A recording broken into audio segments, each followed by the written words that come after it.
Hello hello hi good evening అందరికీ. ఈరోజు అందాల నటుడు శోభన్ బాబు గారి గురించి ఒక అద్భుతమైన పాటను పుట్టినిల్లు పెట్టినిల్లు కోసం ఇదే పాట అది ఆ పాటను మనం హమ్ చేస్తున్నాను. Thank you. నా ఛానల్ చూసి నన్ను ఆదరిస్తున్న అభిమానిస్తున్న ప్రతి ఒక్కరికి హృదయపూర్వక ధన్యవాదాలు.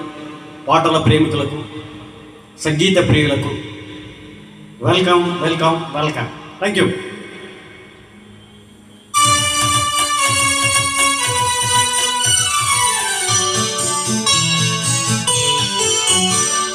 ఇదే పాట ప్రతి చోట ఇలాగే పాడుకుంటాను. పలుకలేని వలపులన్నీ పాటలో దాచుకుంటాను. ఇదే పాట ప్రతి చోట ఇలాగే పాడుకుంటాను. పలుకలేని వలపులన్నీ పాటలో దాచుకుంటాను. ఇదే పాట ప్రతి చోట ఇలాగే పాడుకుంటాను.